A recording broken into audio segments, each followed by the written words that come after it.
What's up, babe? All right.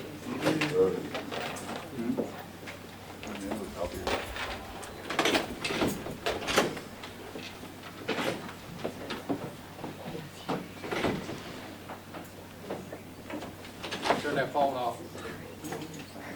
Thank you.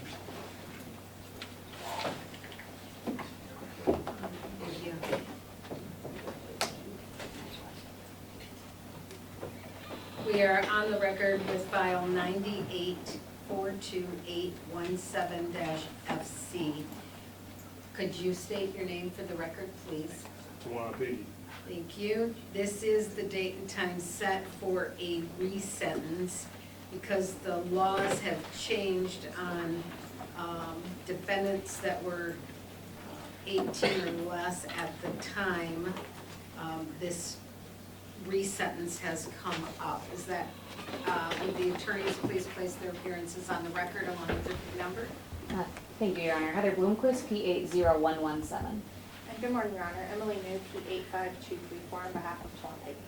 Thank you. And is that a correct statement? Your Honor, the law actually changed for those under their 21st birthday, so he falls into, but yes, other than that age, the court is correct that this is one of those cases that our Supreme Court has dictated needs to come back here to the trial court for potential resentencing, and that is what we have worked on as it relates to a negotiated sentencing agreement, which I believe the court should be in receipt of a signed document. If not, I have a hard copy here that the court can have, and I do a bench filing of it, but we have negotiated the terms of this sentencing agreement, and we'd ask to move forward to that resentencing today. Is that your understanding? Yes, Your Honor. Right, and I did get the sentencing agreement, so instead of a new trial in this case, there has been negotiations, and there is an agreement that is in writing and signed by the attorneys and the defendant. Is that correct? Correct. Correct, Your Honor. I also received a pre-sentence report. Have you received your pre-sentence report? Yes, Your Honor. Any additions or corrections? A couple of corrections here, Your Honor. On page 1, as it relates to the plea agreement, it says 32 years with the consent of the victim's family. There's also a 2-year agreement that his felony firearm offense would also be part of that as well. So, And I believe that change also needs to be changed on page 5. There's a little bit of a difference in the recommendation narrative that doesn't incorporate the agreement, so I would ask that those be changed. and is that correct? It's plus the 2 years because of the felony. Yes, Your Honor. So we could say it's remain unchanged or just the 2 years is reimposed. Either way, yes, that's All right. right, so it's 32 years with the consent of the victim's family plus the 2 years felony firearm. Yes, Your Honor. Yes, Your Honor. We'll have that changed throughout the pre-sentence report. Any other additions or corrections? One other one, Your Honor, and I'm going to make a suggestion, it's a little unusual, but we've done it before on one of these cases, is I believe there's an error in the calculation of his time computation for his credit. It appears that there's been too much calculated here on his PSI. I would ask that, just because I want to make sure we get it right, that the court would allow us to submit maybe a stipulated order as to what the proper the proper calculation would be for the court to review after this and adopt that change at a later date. Hold on 1 minute. I wonder if Tom's coming out. I gotta ask Tom what we need for that.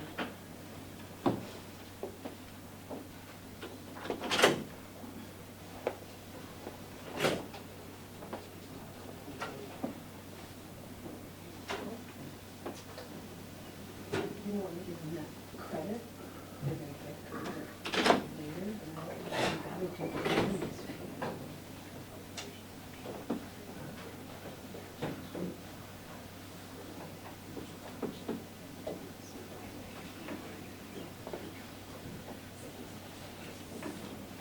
All right, I checked with Mr. Crescent. What we're gonna do is I'll give the amount of credit that's on the pre-sentence report. DOC will contact him and say either it was right or it's wrong, because they have their calculation.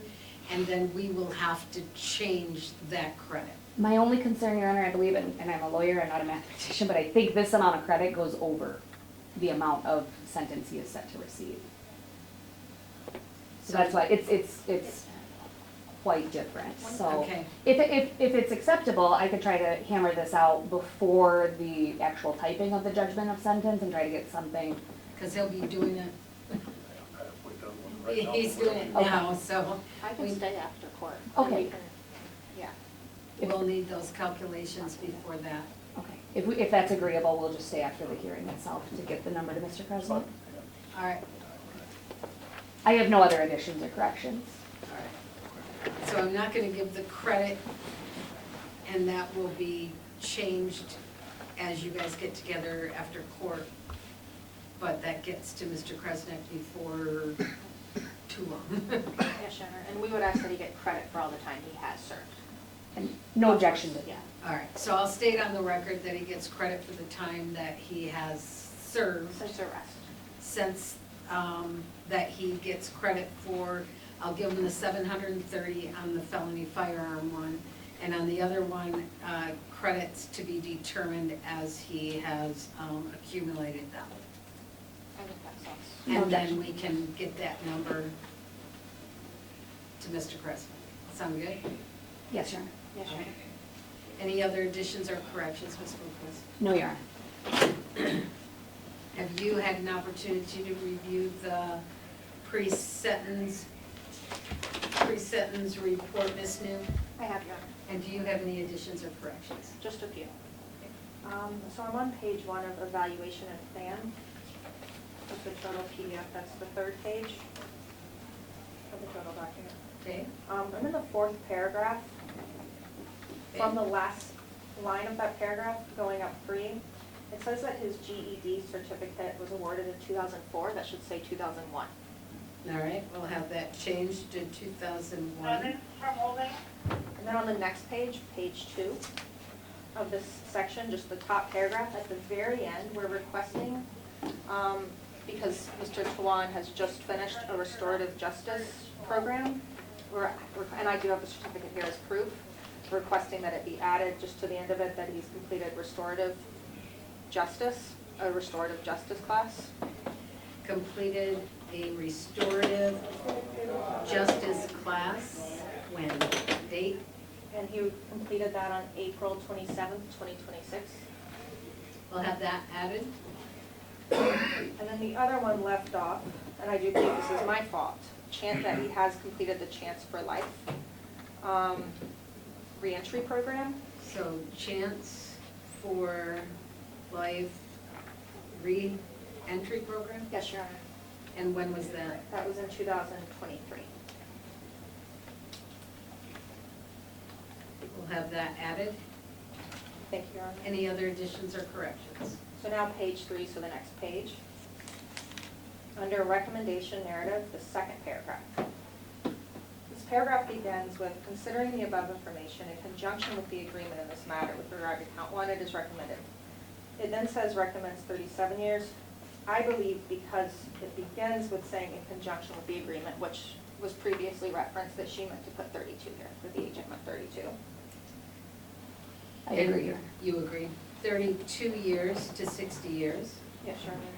And then underneath that, it asks for, again, the credit issue, but we'll deal with that later. It then says it should have state cost, CVRA, and $60 DNA fees assessed.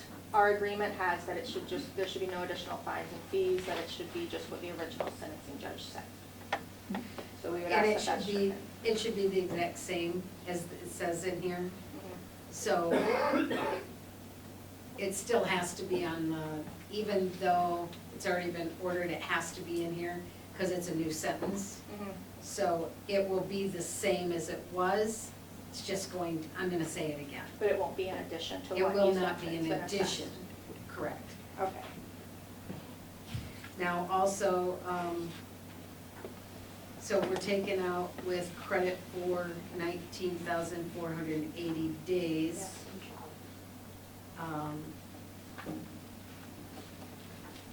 And 9,375 for count 2, there's only two counts. And he would get 730 for that, so we're taking that out also? Yes, yeah. This is the root of the, yeah. And so we'll take that out and say with credit for all time served. Thank you. Probation, you got that? Yes, Your Honor, thank you. All right, thank you. All right, next. There should only be one more. The GED, so the very back, page 10. Page 10, it has his vocational other training, it just has that the GED was 2004 and that needs to be changed to 2001. Educational.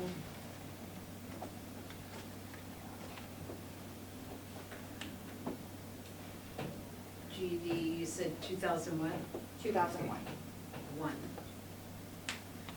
We'll have that changed on page 10 under vocational or other training. It will be 2001 instead of 2004.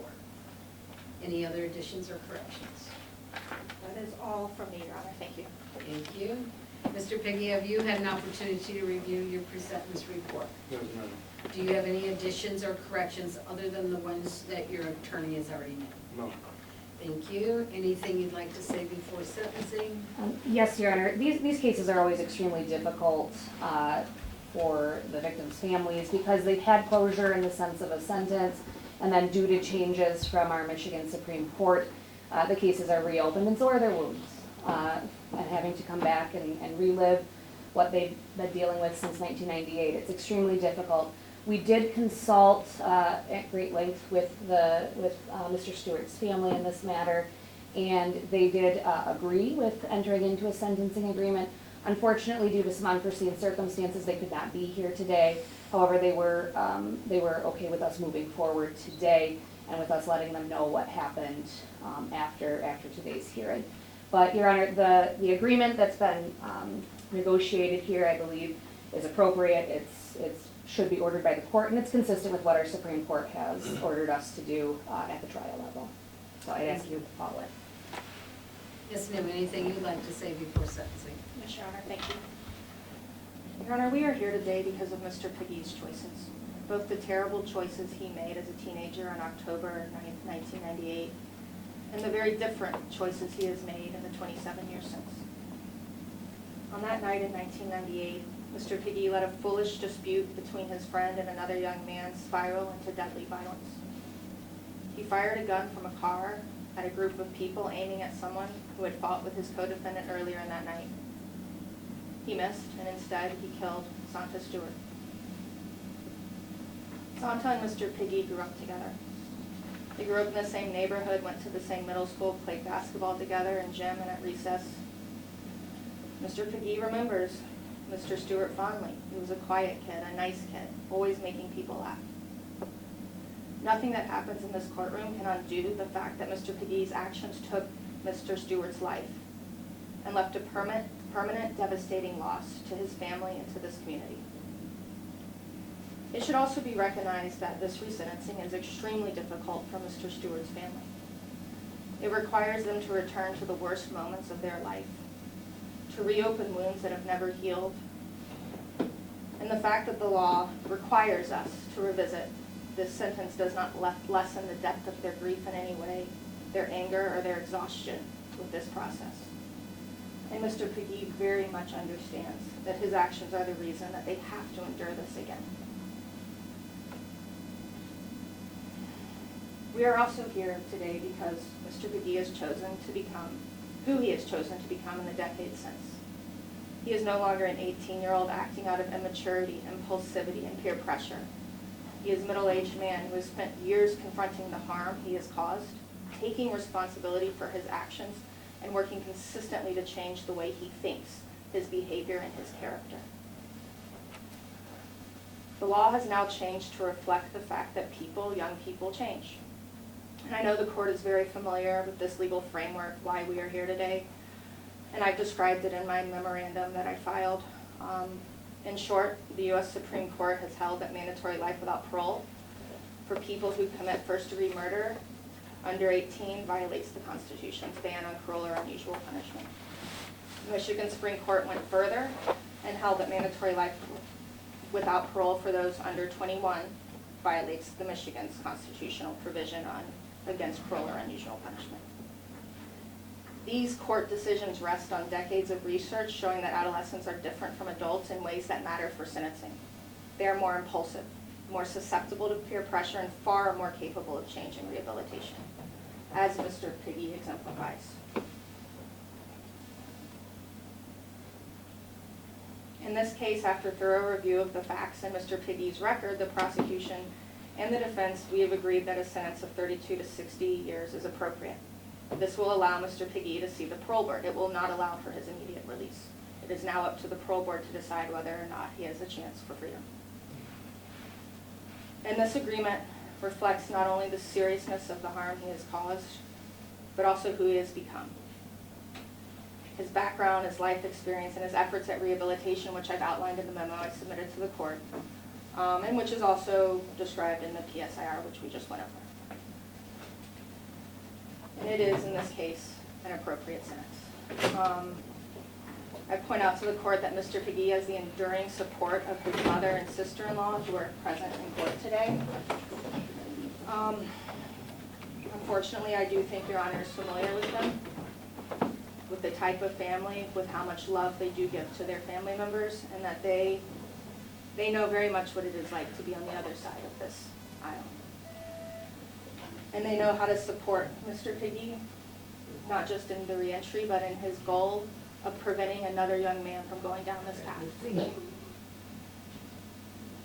Of helping him make amends in whatever way he can for his mistakes, knowing he can never take back what he did.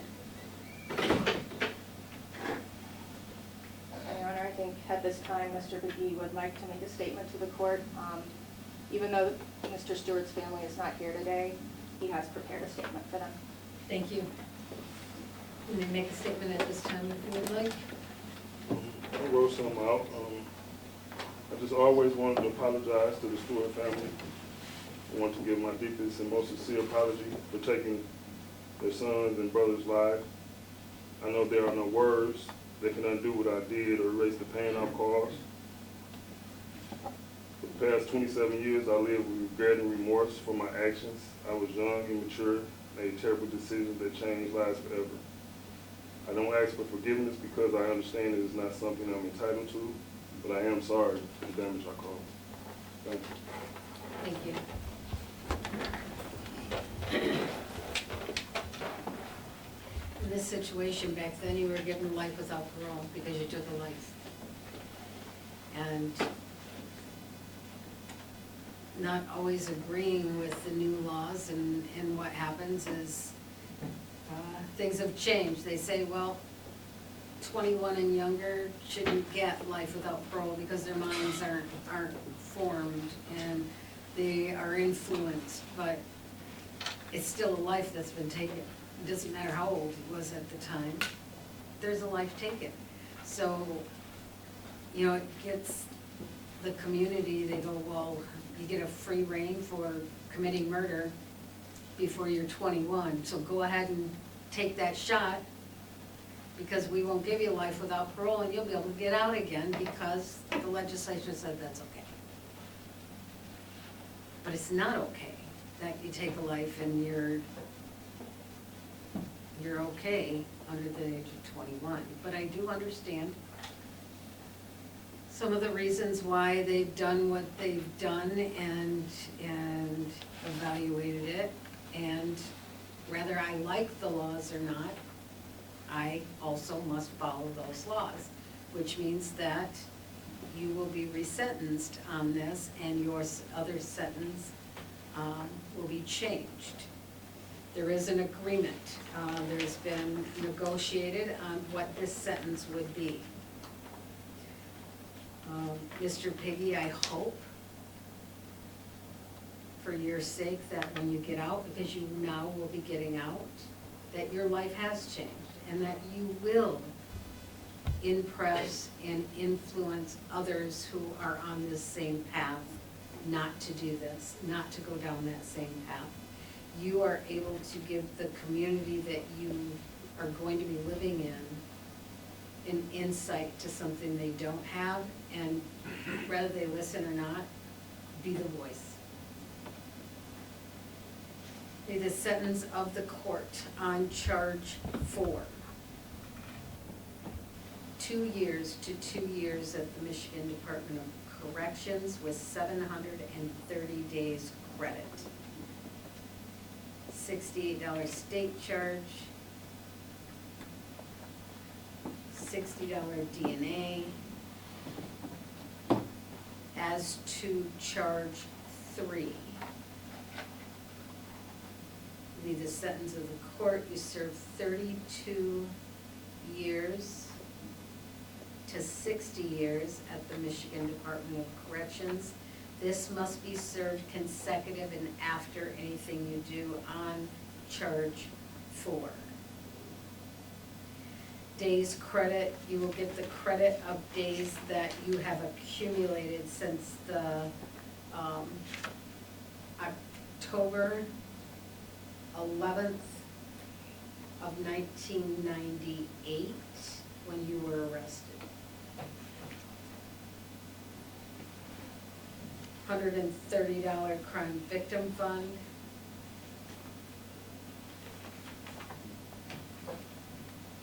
All of those costs have already been calculated. They were ordered at the time of the original sentence. They are not an added amount. They are just restating the amounts that were ordered at the time.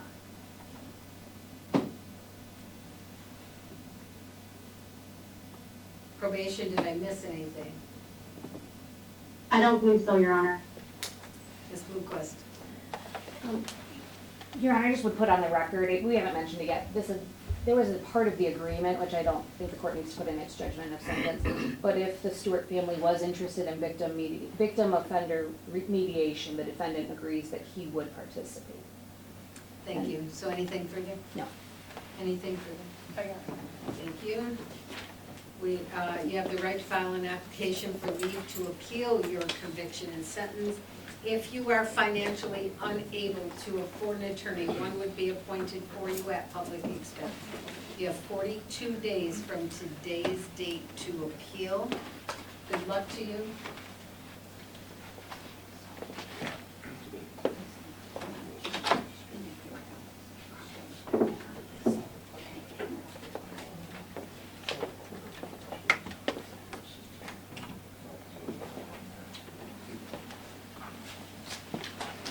And for the attorneys, Mr. Kresnick has just talked to the Michigan Department of Corrections, so if you guys, they're gonna let them know, so if you guys wanna hang out and go over and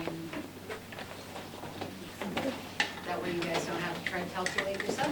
Thank you. Hey, hey, hey. Thank you, folks.